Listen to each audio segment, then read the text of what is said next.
If you have a concern, if you have a criticism, say it publicly.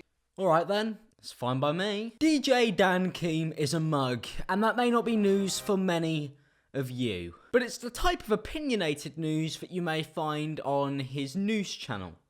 Drama alert. I try to keep my show fair and balanced, but on Twitter, I'm gonna give my opinion. My news show is very opinionated, and has been since the summer of 2016. Well, that's lasted long, hasn't it, Daniel? Keem recently got very upset with the commentary community and how we talk shit behind H3H3's back, but would never dare address these criticisms publicly. And you know, I think he's right. If only there are commentary channels who could make a few videos on H3H3 who may have expressed certain dislike for him and the actions that he has taken. I wish they'd just come forward and say something. I understand that research isn't necessarily a strong point of yours, Keem, but do you not even have access to the YouTube search? Me and Wild Spartans have been very critical of H3H3 over the past year and a half. But I don't think that's your issue, is it? I don't think your issue is the fact that we're not very critical of him. I think it's because we showed him some respect. And I find this viewpoint that apparently that we're hiding our beliefs behind a wall very ironic and hypocritical coming from you. The man who undoubtedly has been snaked by H3H3. You went on his podcast and then when you were flying home, he decided to leave some very snarky, snide comments about how he hates you to avoid backlash.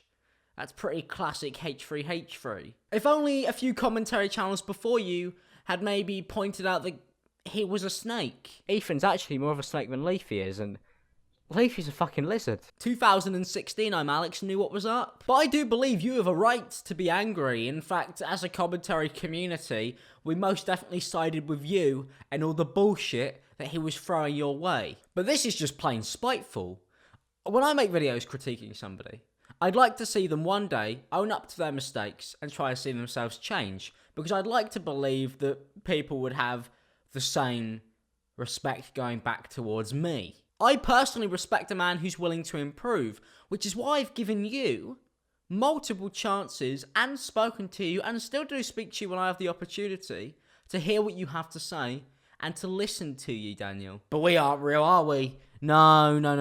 Oh, hang on.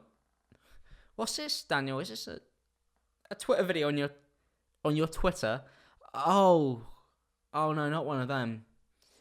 Well, let's give it a look. Because quite frankly, I think it's unfunny. And now when I said this, a lot of people are like, well, obviously, Keemstar, you're so salty, you're salty. And then I got this, loser YouTuber known as Elvis the Alien. I don't even know his name. I got him tweeting me saying, clearly you're biased because you don't like him. Well, actually, you're all wrong, all right? It's not that I'm salty. Maybe I am a little salty. But that's not why I'm saying what I'm saying. See, the thing is I've been thinking this for almost a year. I cannot believe he's doing the same, oh, look at my butt. That's not funny. That's so hacky.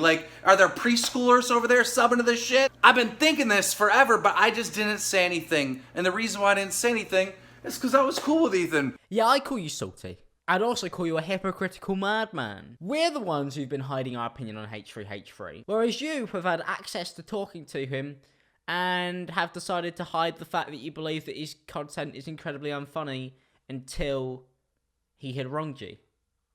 But we're the ones who hide our opinions. And although I've been critical of H3H3, and I still am, if you can't tell, and although I have been critical of him, I have no issue with commending a man for stepping up and taking responsibility for his actions and trying to improve upon them.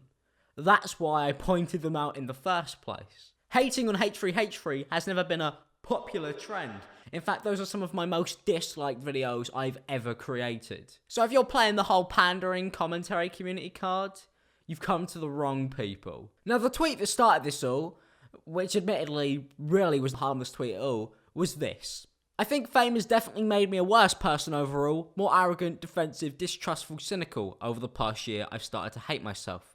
I hope by saying it, I could try to guide myself to a better state of being. So I said I respect him, because why wouldn't you? For example, Keemstar has fucked up many times. He's actually the one creator who I've made the most videos on, because he's the gift that keeps on giving. But when he was attacked by Grey Day and Leafy, I made videos defending him. I was very public about the fact that I didn't like them compared to him. And every time you've apologised, Keem, I've always thought, maybe this is the time he changes. But how many times has Keem actually changed and repented for the actions that he's bestowed upon other people via his Drama Alert news channel? 0. Keemstar, and I would argue this, is the same man who iDubbbz content cut all those years back. Now, after Ethan sent out this tweet, Keem didn't like the fact that he was garnering some respect for owning up to his mistakes, probably because of the fact that he's worried that Ethan might actually improve as a person. So Keem decided to, coincidentally, report on the fact that Ethan's money is a very interesting subject. I don't like the way that he's been playing around with money. I don't like the way that he's been acting as if he's borderline broke a lot of the time when he's making probably around 7 figures a year. Quite frankly, I haven't watched this video, so maybe he did explain where that money's going. But if he doesn't explain it, I assume that he's just getting all the money. I haven't watched the video, but I assume he's getting all of the money. Nice research, Dan. H3H3 responded to this video with an apology to Keemstar, which in fairness is very long overdue. But Dan then had to whip out his mobile device and record a Twitter video. Now, I actually live reacted to Daniel Keem's Twitter video, so I feel like that reaction actually says it better than I ever could. So here you go. And just so we're on the same page, Ethan, the little snarky remark you put on the end of that apology, where you say, I hope I can distinguish between journalism and a personal vendetta. Well, you talk about topical stuff. Your whole podcast is talking about news and topical things. Go back to the footage and tell me that isn't a personal vendetta that you have against me, motherfucker. And listen, dude, I'm not trying to hide. He doesn't report the news, though, dickheads. Like, I think that's the difference. And that's the obvious difference. Everybody's allowed to have a personal vendetta against you because this channel it's about him. He talks about him. That's how the podcast works. Bit like Baited. Would you call Baited the news, Keem? Would you call Baited the news? I don't think you fucking would call it the news, would you? You fucking moron. Hide it. I'm not trying to hide I have a personal vendetta against you. I'm not trying to disguise my personal vendetta against you as journalism. I think you're a fucking snake. Actually, I take that back. I know you're a snake, all right? I know you do some fucked up shit, and I'm gonna call you on it forever because you're a fucking snake. Keem claiming that he's real all the time, as if like that's some type of achievement, is hilarious. I feel like if you have to constantly say, I'm honest, I tell the truth. I'm honest, I tell the truth. I'm honest, I tell the truth. Especially when it's well documented for the last, 7 years of your career that you're not honest and you don't tell the truth, that maybe nobody apart from your fan base is going to believe you. And this personal vendetta is in response to your personal vendetta. Because before you fucking did that, me and you were cool. I was out there defending you. And I know right now there's going to be people that respond to this and they're... It's just like the iDubbbz thing. Like, we spoke in the DMs. We were friends, and it's like, no. Ethan's been pretty public about the fact, from all I can remember, since like the beginning ages of his channel, that he's not a fan of Drama Alert. I think that's pretty obvious in the whole Leafy thing. Because Keem says if you're nice to him once and it's evil. I was nice to Keem. I listened to him in Discord conversations, and I let him speak. And he fires loads of pot shots, and I don't fucking fire him back because that's really childish. But Keem is a literal man-child. So, I think that's just fucking hilarious again from him because he's got it so twisted. But I think he knows that. And that's the best part about him. Dan knows what he's doing. And that's why it's just funny to watch him. Because anybody who fucking understands the bloke understands how much of a manipulative fucking madman he is. They're going to say, well, Keemstar's a man-child.